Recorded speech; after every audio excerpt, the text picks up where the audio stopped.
Salut à tous, aujourd'hui on se retrouve pour l'épisode numéro 338 de l'After Zappimage. On va débuter avec une info qui concerne le mercato hivernal et l'UNFP, le syndicat des joueurs de football professionnel. Donc l'UNFP a annoncé vouloir limiter les mouvements pendant le mercato d'hiver, car certains clubs qui ont de hauts moyens financiers fausseraient l'équité sportive, ce qui a été totalement le cas cet hiver, le cas de Monaco par exemple, qui bien évidemment, puisqu'ils ont énormément d'argent du côté de Monaco, ils ont pu presque recruter une nouvelle équipe cet hiver. Alors forcément ça fausse un petit peu l'équité sportive, parce que les autres équipes elles n'ont pas autant de moyens comme Dijon, Amiens ou Caen ou encore Guingamp qui luttent pour leur maintien. Donc forcément Monaco, oui, qui a énormément de moyens, ils ont recruté des joueurs de très très haut niveau.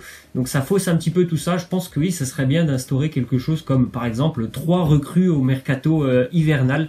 Voilà, les clubs ont quand même plus de 2 mois pour travailler correctement pendant l'été. Voilà, ils ne peuvent s'en prendre qu'à eux-mêmes s'ils n'ont pas bien travaillé pendant l'été. Donc je pense que ce serait bien d'instaurer genre par exemple 3 recrues pendant l'hiver. Ensuite les petites stats de Rafael Leao, le portugais, l'attaquant de Lille, qui est vraiment sur une très très bonne série actuellement avec le LOSC. Sur les 6 derniers matchs, c'est 5 buts et une passe décisive. On l'avait vu en début de saison surtout blessé, donc forcément il n'était pas du tout dans le groupe lillois. Puis petit à petit il a pris un petit peu de temps de jeu et maintenant c'est un titulaire indiscutable, très bon en plus, doué techniquement et un très bon finisseur. Ensuite une déclaration de Christophe Galtier, le coach lillois, qui nous parle là de l'Olympique Lyonnais. Il nous dit: je ne suis pas surpris que Lyon soit la première équipe à faire tomber le PSG en championnat. J'ai toujours dit que Lyon était la deuxième meilleure équipe de Ligue 1. Ça s'est encore remarqué ce week-end.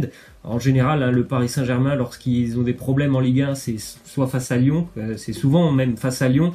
Ils ont quelques problèmes des fois lorsqu'ils se déplacent à Marseille, mais régulièrement c'est Lyon qui pose énormément de problèmes au Paris Saint-Germain. Et pour moi, il n'y a pas photo, depuis déjà de nombreuses années, l'Olympique Lyonnais est la deuxième meilleure équipe de Ligue 1. Ensuite, une stat d'ailleurs sur l'Olympique Lyonnais, qui est l'équipe qui a réussi à battre le plus de fois le Paris Saint-Germain depuis le début de l'ère Qatari. 4 victoires déjà pour l'Olympique Lyonnais. Là, ça fait 2 années de suite que Lyon s'impose à domicile face au Paris Saint-Germain. Donc voilà, cette stat le montre, Lyon est capable de rivaliser avec le Paris Saint-Germain sur ces 2 matchs. Le seul problème, c'est que Lyon, comme on le dit souvent, lorsqu'il y a des matchs un petit peu moins intéressants, donc presque tous les autres matchs de Ligue 1 face à des adversaires pourquoi pas qui jouent le maintien, Lyon ne répond pas présent, il n'y a pas la même intensité. Et c'est pour ça qu'il y a certainement aussi un très gros écart en championnat entre le Paris Saint-Germain et Lyon, alors que Lyon, on le voit sur les 2 matchs, en général ils arrivent à rivaliser avec le Paris Saint-Germain. Ensuite une déclaration de Pierre Ménès, il nous dit: je ne sais pas ce qu'il faut pour qu'il y ait un carton rouge face au Paris Saint-Germain. À mon avis, il faut qu'il y ait une fracture ouverte. Le tacle de Nabil Fekir à la 92e, bien évidemment, vous le voyez en image, oui, forcément, c'était carton rouge. Je ne comprends pas comment il n'y a pas pu avoir de carton rouge sur cette faute. Pourtant, il y a la vidéo, on le sait, et là forcément, c'est incompréhensible comment il n'y a pas pu avoir carton rouge. Comment aussi le tacle de Mbaye Niang la semaine précédente face à Rennes pour le Paris Saint-Germain, il n'y a pas eu de rouge aussi. Je peux pas vous l'expliquer. Ensuite, une petite stat par rapport au milieu de terrain du Paris Saint-Germain et le pourcentage de duels gagnés par les milieux du Paris Saint-Germain. Donc il n'y a pas un joueur qui est au-dessus des 50%. C'est quand même plutôt mauvais comme stat quand même pour un milieu de terrain à 7 jours de jouer face à Manchester United. Les milieux de terrain ne gagnent pas beaucoup de duels. Je pense que la question d'Adrien Rabiot, elle va se poser. Mais maintenant, Adrien Rabiot, ça fait aussi très longtemps qu'il n'a pas été sur un terrain. Marco Verratti va certainement revenir, mais lui aussi, il a été un petit peu blessé. C'est pas de très très bonnes nouvelles quand même pour le Paris Saint-Germain avant Manchester United. Ensuite, déclaration de Rudy Garcia sur Balotelli. Il nous dit: il faut le remettre sur pied. On n'a pas pu le faire la semaine dernière. Il était un petit peu malade. Il faut qu'on apprenne à jouer avec Mario. On doit travailler ça à l'entraînement. C'est très important. Je sais pas si Marseille a vraiment le temps de travailler, on va dire, pour tout simplement juste pour Mario Balotelli. Voilà, il faut des résultats. C'est maintenant pour Marseille, c'est là en l'espace de 3 jours, ils ont 2 matchs très importants quand même en Ligue 1 dès ce soir et vendredi, et il faut des résultats, sinon forcément après cette semaine, s'il n'y a pas eu de victoire lors des 2 prochaines journées pour l'OM, je pense qu'ils diront vraiment totalement adieu, même certainement à une place en Europa League. Alors voilà, pour Mario Balotelli aussi, voilà, son début de saison avec Nice, forcément on s'attendait pas non plus à ce qu'il soit le sauveur de l'Olympique de Marseille, étant donné qu'il n'avait pas marqué depuis plus de 6 mois. Ensuite, une déclaration de Mancini, sélectionneur de l'Italie, il nous dit Balotelli fait partie du groupe, son avenir avec les Azzurri dépend de lui. Pas de moi ni des autres. S'il parvient à marquer lors de chaque match d'ici la fin du mois de mars, il se peut qu'on l'appelle. Après voilà, c'est pas un scoop forcément. C'est à Balotelli de sortir des gros matchs, de grosses prestations pour pouvoir regagner, on va dire entre guillemets, sa place avec la sélection italienne. Ensuite, une stat par rapport à Alan Saint-Maximin, le feu follet niçois, qui est le joueur qui a le plus réussi de dribble dans le top 5 des championnats européens. On le sait, c'est un très très bon dribbleur. Cette statistique le montre encore, c'est pour ça que j'aimerais bien le voir un jour un petit peu plus haut, dans un club un peu plus haut que par exemple l'OGC Nice.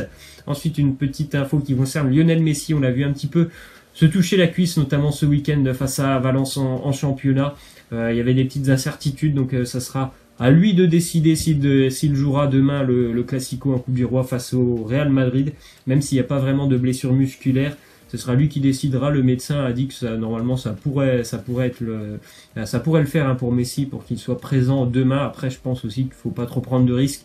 Le Classico en Coupe du Roi c'est important, mais je pense que le plus important quand même pour le Barça, ça sera forcément la Ligue des Champions. Ensuite, on a appris que Ousmane Dembélé avait fait son retour à l'entraînement hier, après ces quelques petites semaines d'absence, et il se pourrait que lui aussi fasse son retour dans le groupe du Barça pour ce match de Coupe du Roi demain. On continue avec l'adversaire du Barça, le Real Madrid, qui a une petite info qui concerne Luka Modric, le Ballon d'Or.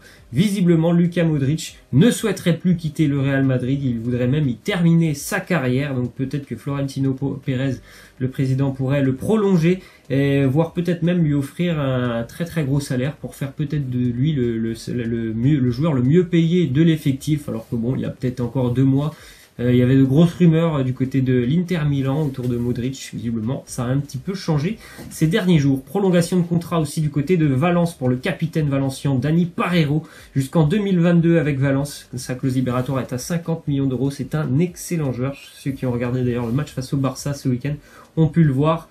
Il a été vraiment très très à l'aise au milieu de terrain. Il est franchement... Techniquement, il est très très bon ce joueur. On l'a vu aussi buteur sur le penalty, donc c'est vraiment un excellent joueur.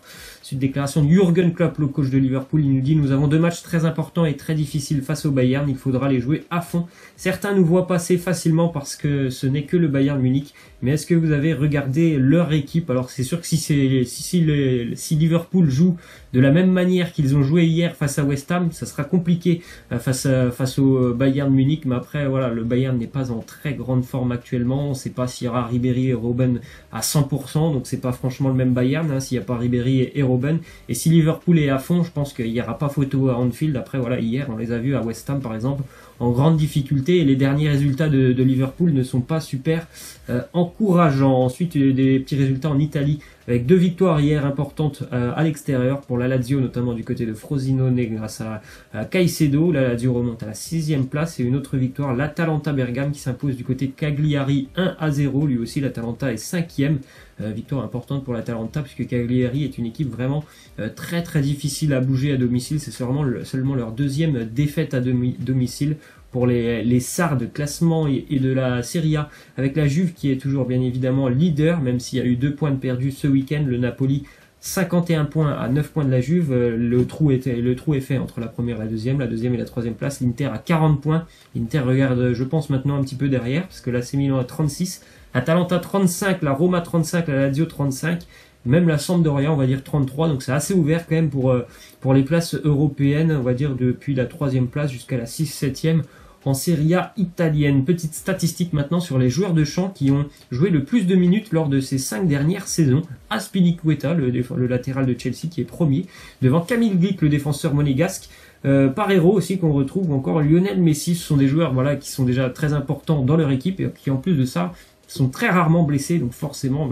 on les retrouve dans un classement comme celui-là. Ensuite, petit résultat de Ligue 2, victoire importante pour le Racing Club de Lens, 3-0 face à Béziers, notamment grâce à Guillaume Gillet, le défenseur belge. Belle victoire pour les Lensois qui restaient sur quelques contre-performances en Ligue 2. On va terminer avec la question de fin. Laissez-moi en commentaire vos pronos pour le match très important, comme on l'a dit, pour l'Olympique de Marseille ce soir à 19h. Marseille reçoit Bordeaux. Bordeaux, une équipe quand même assez irrégulière. L'OM jouera ce match avec énormément d'absents. Je crois qu'il y a Thauvin notamment, Gustavo, Payet forcément, Rami, il y en a énormément, j'en ai certainement encore oublié. Pour l'OM, ce sera aussi un match assez particulier. Encore une fois, le match sera à huis clos. Bon, c'est pas la première fois cette année. C'est même souvent le cas du côté de Marseille, donc une atmosphère encore une fois un petit peu particulière, mais peut-être que ça va peut-être aider les joueurs marseillais, on sait jamais, puisque les derniers matchs de l'OM à domicile, c'était en général avec un climat plutôt hostile des supporters, donc là il n'y aura pas de supporters, donc bon bah voilà, on s'attend à un match assez étrange on va dire entre l'OM et Bordeaux. Laissez-moi en commentaire vos pronos. Pour moi, ça sera certainement un match nul, un but partout. Laissez-moi tout ça en commentaire. Moi, je vous laisse et je vous dis à la prochaine. Je ne sais pas s'il y aura d'autres épisodes cette semaine, puisque je serai peut-être pas là jusqu'à la fin de la semaine. En tout cas, je vous laisse. Je vous dis à la prochaine. Ciao!